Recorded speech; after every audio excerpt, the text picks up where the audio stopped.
big part of the Tikun that we need to do is not in theory, rather in action. And a big Tikun that we need to do as an individual is what we spoke about in the morning about Tikun Habrit. We will have to make a lot of classes about it, that it will be more clear what exactly the damage does, how severe it is. Many people ask, where's the source in the Torah? The source is with the sons of Yehuda, and Onan, that the whole story with Tamar. We'll do a whole class about that, with the sources of it. Today I don't want to talk about the sources of severity, I more want to talk about the Tikkun, because there are many parts that we need to do. So last week we learned about Tikkun Memchet in the Zohar, 48. We read a little bit what the Arizal has to say, which I think is enough for any bar da'at, any person that their mind is clear, to understand that the 7.5 minutes it takes to read the Tikkun is more important than watching Facebook for 3.5 hours and wasting your time. But another big thing that is important, that's what we're going to focus on today a little bit, is that we say now every day before Mincha Tikun Haklali, and there's a lot what to learn about Tikun Haklali, but a lot of people don't see the power and the importance of reading Tikun Haklali. People think, oh, maybe I need to be a Breslever to read Tikun Haklali.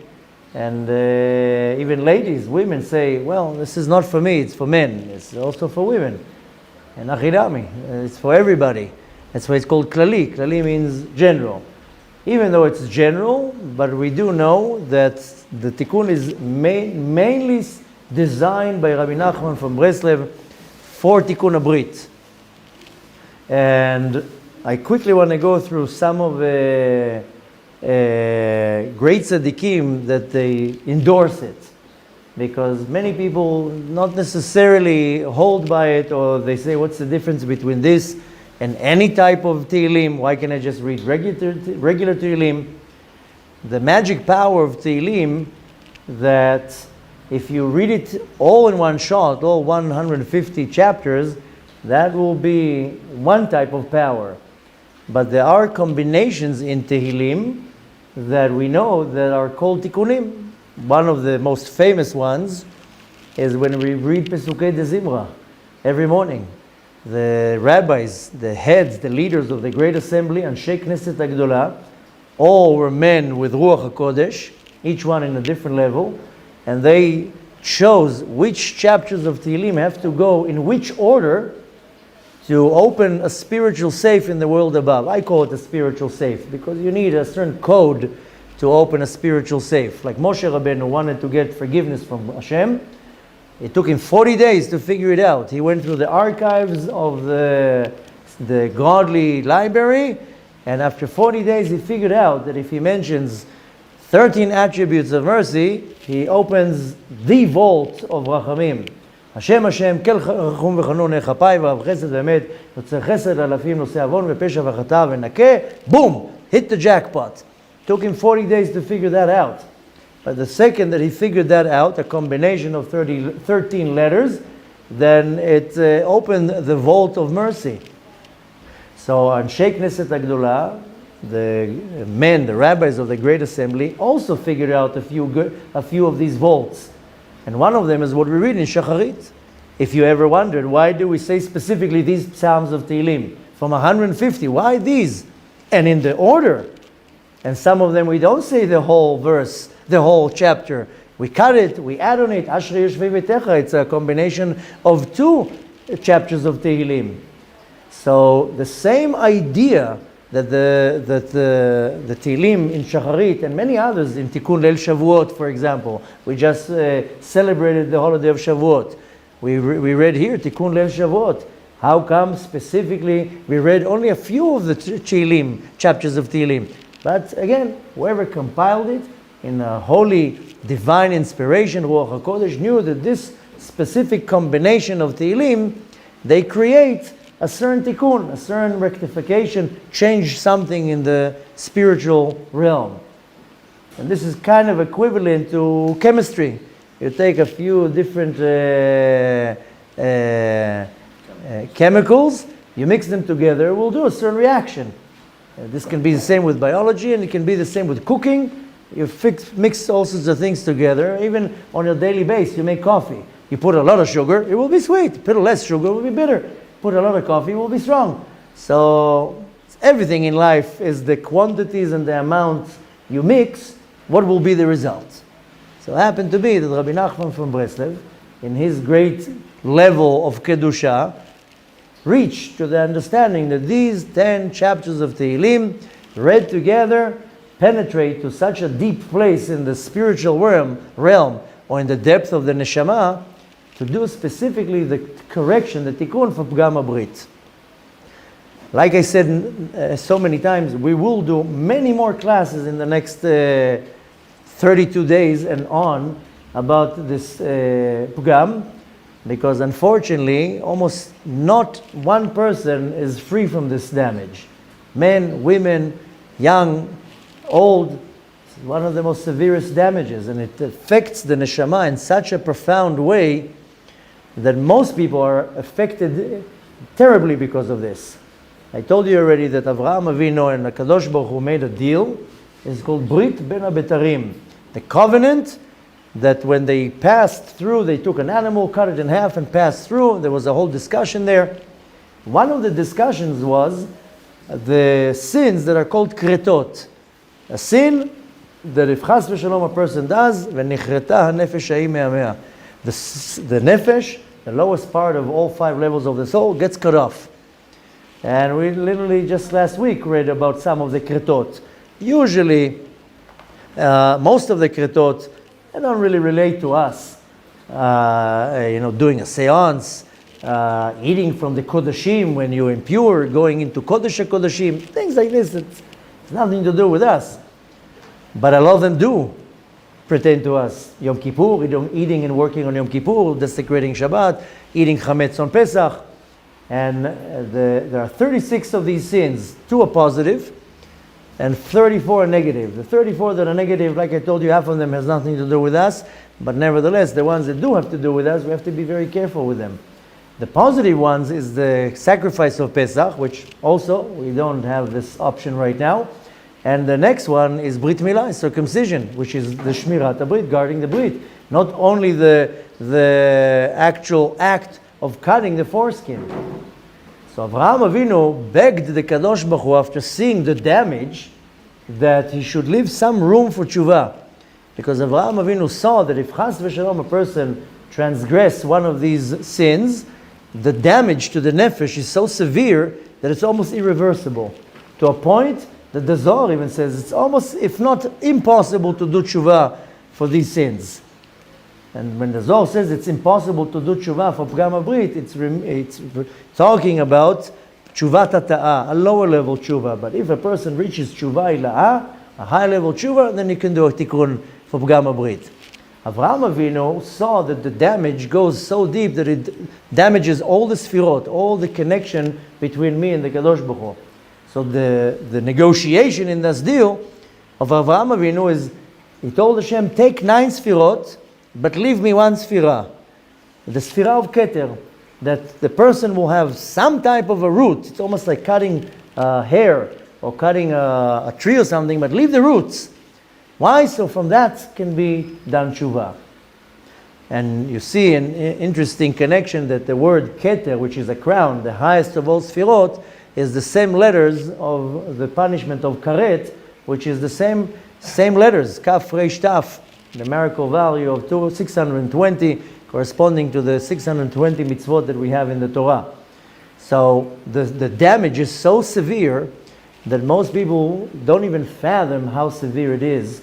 Now what we need to do is we need to understand it in three levels. First of all, the severity. The second one is how to prevent. And the third is how to fix. If you don't have all 3, there's going to be another problem. First, we're going to talk in many different classes, the severity. We'll go in depth, the severity, what the Zohar says. Most people can't really handle it. And what the Talmud says and many other great sages. Then, what we're really going to need to focus on is how to prevent. the actions that I need to do to prevent it. And then, of course, comes the tikkun. And if I don't do any prevention and I don't understand the severity, the tikkun will be worthless. But nevertheless, we do know, based on the teachings of our sages, even if you do something and you don't understand and you don't have the right intention and you don't really know what you're doing, this is defined as lo lishma. You don't know you're doing it for the sake of the action. But our sages teach us, mitoch shelo lishma yavo lishma. By doing something in a very regular way, like a clock, so if you're doing it for the wrong reasons, eventually you'll do it for the right reasons. So there's no time to wait. When there's a leak, before the plumber can come, you still put towels on the floor, you still put a bucket to hold the water, you do whatever you can. The right way is to go to the main valve and to close it. And then you close the leak, but you still have a mess on the floor. So either way, you're not just sitting in there waiting for the plumber to come, start fixing. So without asking, without knowing, we do whatever we can. And that's one of the many reasons why every day, a man, a woman should read Tikun Haklali. Doesn't matter if you understand it right now. Doesn't matter if you know what the meaning is. Doesn't matter even if you understand the words or not. It's irrelevant. And for the questions you were asking before, of course it's better to read it in Hebrew. And if you don't know, then learn Hebrew. And if you don't know, then practice on it. Learn one chapter, and next week another chapter, and next week another chapter, till you learn to say it in Hebrew, because the power in Hebrew is 1,000 times more. But if you don't know, so read it in English. Or you can maybe we should look online, maybe there's a transliteration. I'm sure there's a transliteration. You have it? See? Yeah. So you read it in the transliteration. It will take you another 10 minutes because you have to pronounce the words. But the pronunciations of the words in Lashon Kodesh, you can't compare it to saying it in English or any other language. Saying English because we speak English, but there's Tikun Haklali in dozens of languages, which is translated. But to say it in Hebrew, needless to say, the power is greatest of them all. I want to go through some interesting information, an endorsement one can say, because if you now hear the word Rabbi Nachman from Breslev, you're saying it's a big tzaddik. People in thousands go to the Ukraine to go to the grave. Don't have to tell you what's going on in Uman, and this is a big movement. Go 200 years ago and he would say the word Rabbi Nachman from Breslev, people would spit on the floor. He was embarrassed, he was mocked, he was hated, everybody went against him. He wasn't such a big shot at the time when he was alive. And this is usually the case with all the tzaddikim. The Baal Shem Tov was also not a big star. Everybody didn't like him.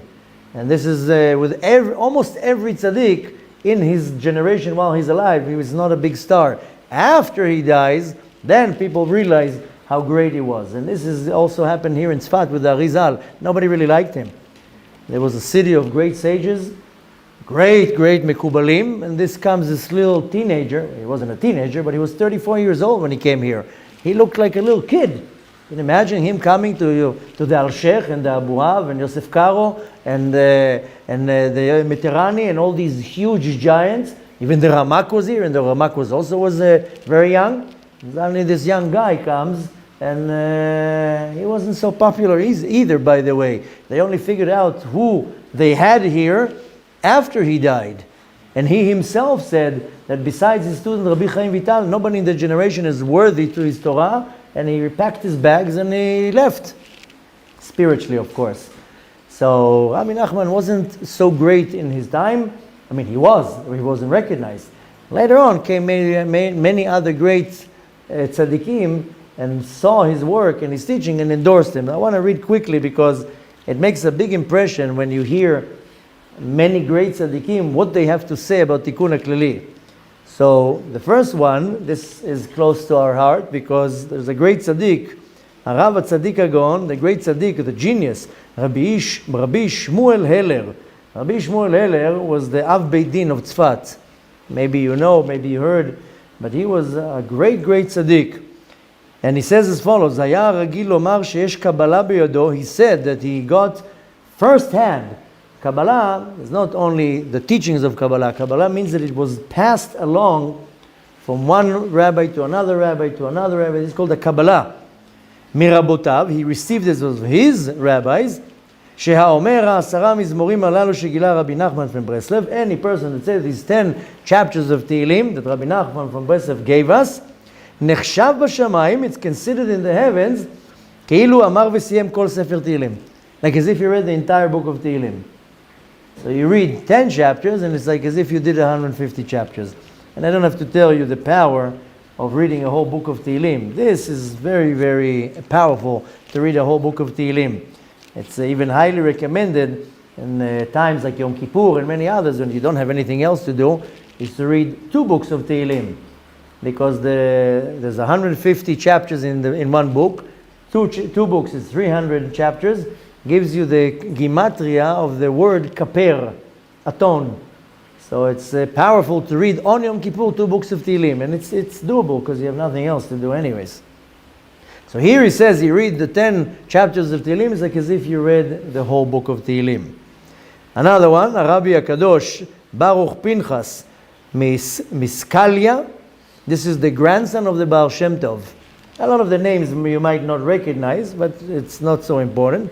And he says also, Yomar na Yisrael et ha'asara pirkei Tehillim shegila Rabbi Nachman. Every Jew and Jewette, a Jewish woman, should say these 10 chapters. Why? Betach yivashe'un bechol mishalot libam letova.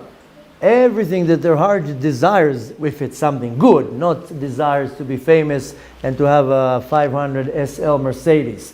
I'm talking about something positive, then no doubt that they're going to be granted that. Ve'yinatzlu mikol tzara, and they will be saved from any tzara, from any problem. Bli safek betoch klal Yisrael. But no doubt, if a person says it with all his heart, with all his intention. This is the grandson of the Baal Shem Tov. Another great endorsement is from the Gaon HaTzadik, Rabbi Elazar Papo.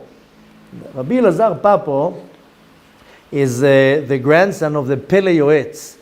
If the original Rabbi Papo is the Pele Yoetz. This is a book that a long time I wanted to start teach. This book is an unbelievable book with great teachings. But anyways, Rabbi Elazar is the grandson of Rabbi Papo from the Pele Yoetz. And he says, a person who says these 10 chapters, En lo pachad al avon, you can remove any fear from that sin. Ki bevadai hagamur nitaken avono. For no doubt the sin was corrected. A person that is a Yarei Shamayim, a God-fearing person, Ba'al Nefesh, what it's called, that is concerned about his soul, is concerned. What's going to happen when I die? This is a normal person. Not normal persons don't care. A smart person cares. What's going to be with me when I die? I don't know what's waiting for me there. I don't know who's waiting, what I did, what records they're going to show me. This is a smart way of living. Not living in fear, but living, like a person in this world creates a fund for his retirement. The right smart person creates also spiritual fund to the world to come. So a smart person, when realizes the severity of his sin, is uncomfortable with the fact that there's a sin there. So Rabbi Elazar from Papo says, if you read it every day, don't worry, you have nothing to worry about the sin. Most likely the sin was corrected and rectified, and you have nothing to worry about. Another great endorsement from the great Mekubal, Rabbi Chaim Palaji. He's a great Mekubal. We commented a lot of his teachings many times. And he says, unfortunately, he calls the Pugam Abrit, Pugam HaKeri, the damage of Keri. Keri is sperm or semen. And he says the Tikun for that is reading the 10 chapters of Tikun Haklali, Vehu Tikun Gadol Meod. It's a great Tikun, a rectification. And the person who reads these 10 chapters, En lo lefached od me'apgam hanora. You have nothing to worry about this horrible sin. Ki bevadai nitaken al yedei amirat Tehillim. For sure, there's going to be a tikkun, a rectification from reading these 10 Tehillim. This is Rabbi Chaim Palaji. Next, Rabbi Yoel Teitelbaum. You know who Yoel Teitelbaum is the founder of the movement of Satmar. And he says also, Mi she'omer asara mizmurim elu, a person that says these 10 chapters, mamtik me'alav kol adinim kashim. Sweeten all bad and horrible negative judgments. Now these, just to understand, each and one of these people that I'm reading, these are tzaddikim, great righteous men, that their words are solid in the world above. If a certain a certain individual like this, by the way, the Rabbi Yoel Teitelbaum is the great Satmar Rebbe. I mean, the level of Ruach HaKodesh and Kedusha that he has is unfathomable. And he says in a book called Shivcho Shel Tzadik, that you remove all the dinim and sweeten them. וציווה שידפיסו את 10 מזמורים, and he commanded or ordered to print these booklets and to spread them all over the place, and he paid from his own money for the printing of this book. That's how much he was endorsing it. Another great endorsement comes from the Rebbe from Tzanz. I don't know if I told you this story. The Rebbe from Tzanz passed away. Around now the Rebbe from Tzanz that they have is a how do you say, successor, the next one. So the famous Rebbe from Tzanz had such a Ruach HaKodesh that sometime somebody came to him and presented an issue, a problem. So I don't know, I'm sure you're all familiar, when you go here to the mikveh of Tzanz, they have 2 mikvehs. One is the boiling hot water, like a chicken soup, and the other one is a freezing ice cold mikveh. So many people like the hot one, but the one next to it is freezing cold. Okay, so this guy comes to the Rebbe from Tzanz and tells him, I have an issue. No, sorry, he came to him and asked for a bracha. The Rebbe from Tzanz told him, I can't give you a bracha. He answers, why? He says, because you didn't go to the mikveh. So he tells, I have a problem with the mikveh. So he says, why do you have a problem with the mikveh? He says, because every time that I go there, an old man stands there and he's staring at me. I just feel uncomfortable going in. So the Rebbe from Tzanz tells him, oh, so you saw Eliyahu. So just if you can't make it to the mikveh of the Ari, go to the mikveh of Tzanz. Apparently Eliyahu Navi is standing there and staring down to see if you're really going all the way and there's no chatzitza separation in your nails and you took a shower. So this is the Rebbe from Tzanz. He says, Yehudi shezoche lomar elu hamizmorim, a Jew that has the merit to read these chapters, karaui, but you have to read it well. Bekocham, they have the power, lishbor mechitzot shel barzel. They have the power to demolish and break completely any barriers of concrete, he's saying iron, barzel, but I add on it concrete, steel, and barzel is iron, but nevertheless, the message is what's important, that it can break any mechitza. What will bring this barrier is me sinning, of course. Next is Rabbi Aaron Rata. I'm sure you heard about Rabbi Aaron Rata. He has a famous book, Shomer Emunim, and many other great teachings, a Breit Mekubal. And he says this is the Tikun for Keri, for this horrible sin. Ve'ashrei hazoche la'asotam. Happy is the one who is married to read these Tehillim. She'amar shegilu lo min hashamayim sheze tikun lo tochet. He says on himself that he was revealed from the heavens that this 10 chapters is a tikkun specifically for Avon Brit. It look like I'm telling you each one here is a pillar of a tzaddik in the last few hundred years. Next is the Gaon Baal Yitav Lev. This is the son of Kedushat Yom Tov, another great tzaddik, and he says, "Haomer 10 prakim elo shel tzaddik, en tzarich lefachad." You say it in the merit in the idea to do tikkun abrit. You have nothing to worry about. This will stand to you as a huge merit. And the last one, Gaon HaKadosh, the great holy man, Rabbi Chaim Sinvani, he says, if you are very particular, hanizhar lomar et hatikun, you're very particular, meaning that you say it every day, and meaning that you say it in the right pace, not zooming through it or reading it with your eyes, saying it and moving your lips and pronouncing the words. He says, Tikun atzum, this is unbelievable tikkun. And he says, Ufuk chaze iman chatim aleh litikun zeh. Go and see who signed this tikkun, meaning Rabbi Nachman from Breslev. Vehu nitarev bezeh tikkun, and he is involved in this tikkun. Ve'im yomram ashrei lo. And if you say that, happy is the one who says that. Why? Because this is a great tikkun for the horrible sin. And this is some of the great tzaddikim that endorse it. So it's just important for us to understand what it means to say that. You saw yesterday when we took the time, 8 minutes it took. If you read it not fast, I mean, okay, maybe my Hebrew is a little bit more polished than some other people. So if it took me 8 minutes, it should take you 12 minutes, 15 minutes. It's what an average person will spend on nonsense. How much junk you watch a day on social media and YouTube and all the rest of the junk. You add here 5 minutes, here 5 minutes, here 5 minutes. Say that instead. But you have to say it every day. You have to say it with the right intention. You have to say it with tchina and bakasha, saying to the Kadosh Baruch Hu, okay, I don't know much, I'm this big, but at least accept my prayers, what I say. And this is a huge thing that one should incorporate every day.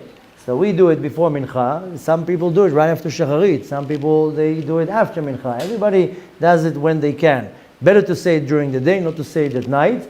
If there's no other options, you do it at night too. And of course, you want to say the 10 together, not 3 and then a stop and then 2 and then a stop. You want to say all the 10 together. And highly recommended when you start, don't talk in between.